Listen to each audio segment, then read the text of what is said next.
안녕하세요, 여러분.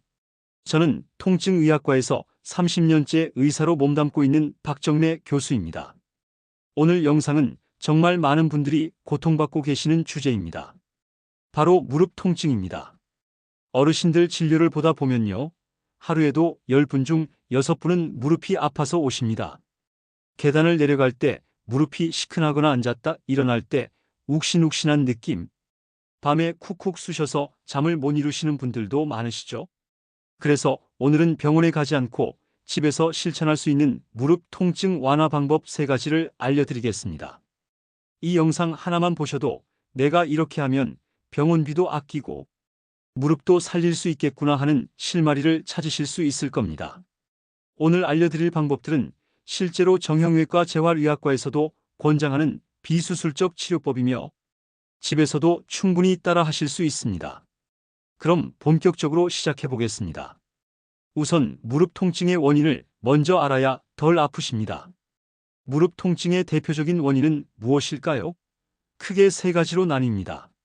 첫째, 골관 저렴으로 무릎 관절의 연골이 닳으면서 생기는 통증입니다.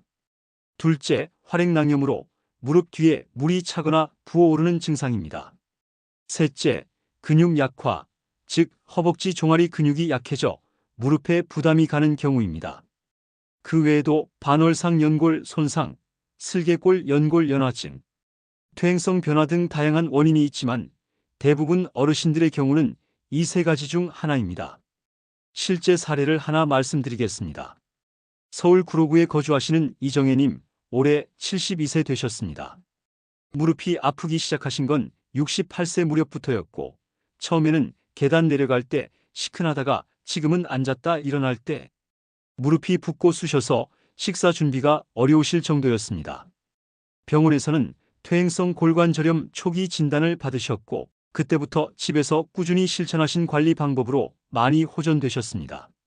여기서 중요한 점은 통증을 참으면 연골이 더 닳고 상태가 더 나빠진다는 점입니다. 그러니 지금부터 알려드릴 3가지 방법을 꼭 실천하셔서 무릎 상태를 더 나빠지지 않게 막는 것부터 시작하셔야 합니다. 무릎 통증 줄이는 3가지 방법을 지금부터 말씀드리겠습니다. 첫 번째, 온찜질과 냉찜질 사용법. 가장 먼저 추천드리는 것은 온찜질과 냉찜질의 올바른 활용입니다.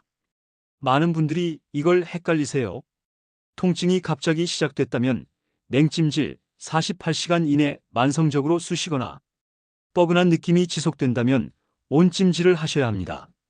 냉찜질은 혈관을 수축시켜 염증을 줄여주고 온찜질은 혈액순환을 도와 뻣뻣한 관절 주변을 이완시켜줍니다. 집에 있는 물수건을 전자레인지에 30초에서 1분 돌려서 온찜질을 하시고요. 얼음찜질은 꼭 천으로 감싸서 10분에서 15분씩 하시는 게 좋습니다. 두 번째, 허벅지 근육 강화 운동하기입니다. 두 번째는 대퇴사두근 운동, 즉 허벅지 앞쪽 근육을 강화하는 방법입니다. 이 근육이 약하면 걷는 동작 하나하나가 무릎에 직접 부담이 됩니다. 운동 방법을 알려드리겠습니다. 의자에 똑바로 앉아 한쪽 다리를 앞으로 쭉 펴고 10초간 유지합니다. 이걸 좌우 각각 10회씩 하루 2회에서 3회 반복합니다.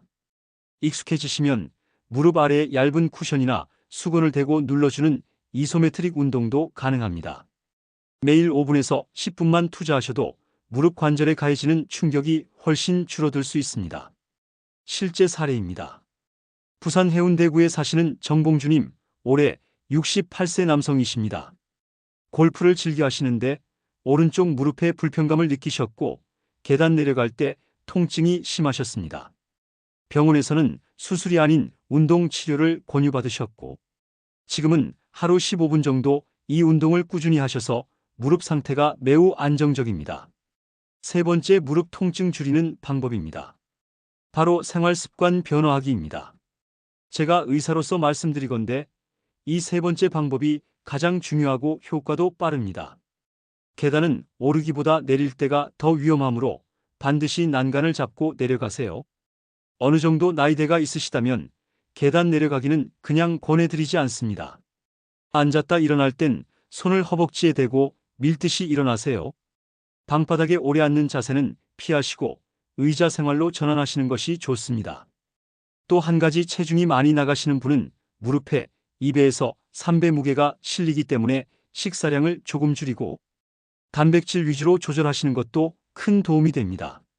지금부터는 무릎을 지키는 음식과 피해야 할 음식에 대해 말씀드리겠습니다. 무릎을 더 오래 쓰기 위해서는 먹는 것도 중요하다는 사실 알고 계셨나요? 도움이 되는 음식을 쭉 말씀드릴 테니 지금부터 메모 가능하시면 메모하시길 바랍니다. 생선, 오메가3, 두부, 콩, 녹황색 채소, 뼈째 먹는 멸치입니다. 피해야 할 음식입니다. 가공식품, 짠 반찬, 김치, 젓갈, 과도한 당류, 탄산음료는 피해 주시는 게 좋습니다. 하루 나트륨 섭취량을 줄이면 관절에 수분이 덜 빠져나가 윤활 역할을 하는 활액막이 훨씬 더 건강하게 유지됩니다. 칼슘, 마그네슘, 비타민 D가 부족하지 않게 챙겨 드시는 것도 도움이 됩니다. 우리는 음식을 매일 섭취하기 때문에 매일 습관적으로 먹는 음식도 꼭 무릎 관절에 도움이 되는 걸로 챙겨 드셨으면 좋겠습니다. 이렇게 매일매일 챙겨 먹고 안 먹고의 10년 뒤 차이는 엄청납니다. 지금까지 무릎 통증을 줄이기 위한 집에서 실천 가능한 3가지 방법을 알려드렸습니다. 이 영상 한 편이 병원 한번 안 가도 되는 정보가 되셨기를 바랍니다. 혹시 지금도 통증이 심하신 분들이 계시다면 댓글로 불편한 증상 남겨주시면 제가 직접 확인하고 도와드리겠습니다. 자, 지금부터는 무릎 통증과 수면의 관계에 대해 말씀드리겠습니다. 무릎이 아픈 분들 중 상당수가 밤에 통증이 심해져 수면 장애를 겪습니다. 왜 그럴까요? 자면서 자세를 바꾸는 도중에 무릎 관절이 접히거나 틀어지기 때문입니다. 이럴 경우엔 무릎 밑에 얇은 쿠션이나 수건을 말아 끼워 무릎 관절의 각도를 완화시켜주는 것이 효과적입니다. 하루 정도 무릎 밑에 쿠션을 끼고 주무셔 보세요. 다음날 무릎 통증이 조금이라도 완화되었다면 그 위치와 각도가 적절하다는 것이겠죠. 또한 온찜질을 자기 전 10분간 해주면 수면 중 통증을 줄여주고 더 깊은 숙면을 유도할 수 있습니다. 대구 수성구에 거주하시는 김경자님, 75세 여성분은 밤에 무릎이 쑤셔서 새벽 3시쯤에 꼭 깨는 생활을 6개월 이상 반복하셨습니다. 온찜질과 쿠션 보조를 시작한 후 최근에는 새벽 기상이 사라졌고 오전 컨디션도 눈에 띄게 좋아졌다고 말씀하셨습니다. 저한테 감사 인사를 전해주셨는데 어찌나 뿌듯했는지 모릅니다. 참고로 무릎 보호에 좋은 보조기기 사용법. 무릎 보호대나 지지대도 일상에서 적절히 활용하면 큰 도움이 됩니다. 병원에 가서 큰 돈을 쓰실 바에 저는 보조기기를 적절하게 활용하는 것도 추천드립니다. 단점은 착용 시간이 길거나 무릎을 지나치게 고정하면 오히려 근육이 약해질 수 있기 때문에 필요한 활동 시간에만 착용하는 것이 좋습니다. 예를 들어 외출이나 장시간 걷기가 예상되는 경우에만 사용하는 것이 이상적입니다. 특히 관절염 초기 단계에는 약한 압박감으로 무릎 주변의 긴장을 낮추는 보조기가 효과적입니다. 광주 북구에 거주하시는 박순임님 67세 여성은 시장 상인으로 하루 10시간 이상 서 계십니다. 무릎 보호대를 활동 중에만 착용하면서 무릎 통증이 줄고 근무 후 피로감도 줄었다고 말씀하셨습니다. 이처럼 의료기기 같은 건 안 믿어. 다 장사꾼들이야. 이런 관점보다는 필요한 기기에 적절하게 투자하시는 건 괜찮다고 생각합니다. 다음은 제가 진료를 보며 충격을 받았던 몇 가지 사실들에 대해 조언드리겠습니다. 무릎 통증을 부르는 잘못된 민간요법 주의사항입니다. 무릎에 식초 찜질을 한다거나 고춧가루를 바르기, 한약재를 직접 붙이기 등 다양한 민간요법을 시도하시는 분들이 많습니다. 하지만 이런 방법 중 상당수는 오히려 관절과 연부 조직에 자극을 줘서 상태를 악화시킵니다. 특히 열감을 동반한 염증 상태에서 고춧가루나 쑥뜸 등을 사용할 경우 피부 화상이나 염증 악화로 병원 치료가 더 오래 걸리는 경우도 많습니다. 꼭 주의하세요. 경기도 양평군에 사시는 전병호님 70세 남성 환자분께서는 민간요법으로 식초찜질을 수차례 하신 후 무릎 피부가 벗겨져 병원에서 연고, 치료와 항생제 처방을 받으셨고 이후 무릎에 만성 염증이 남게 되었습니다.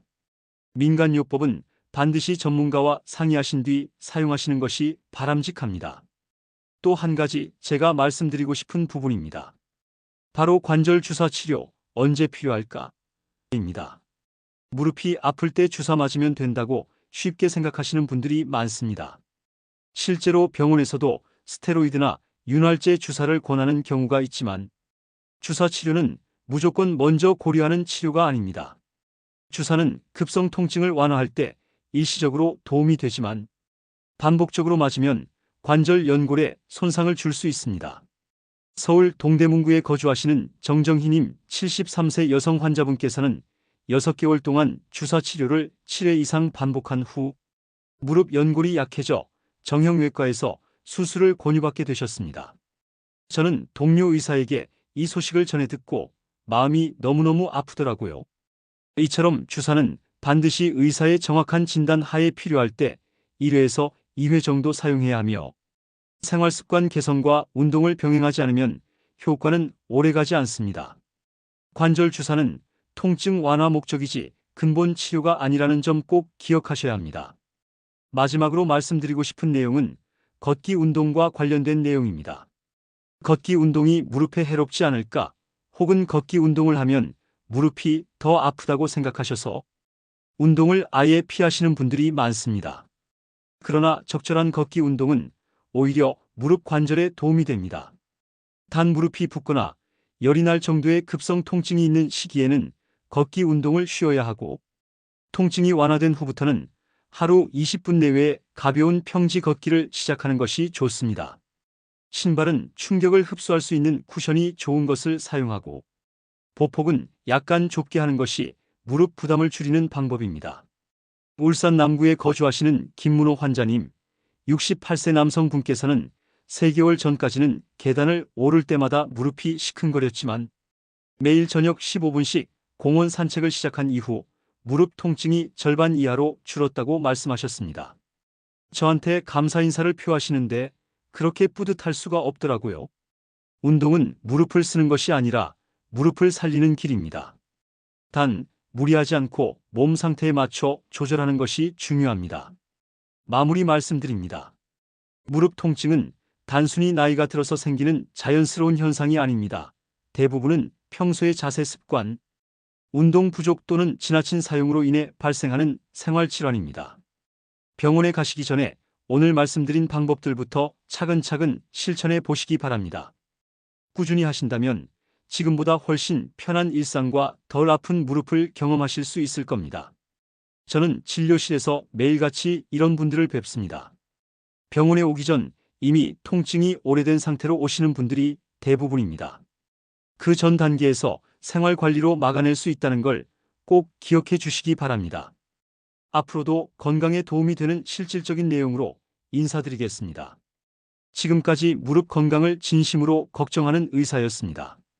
구독과 좋아요로 앞으로도 더욱 다양한 건강 정보 받아가세요. 감사합니다.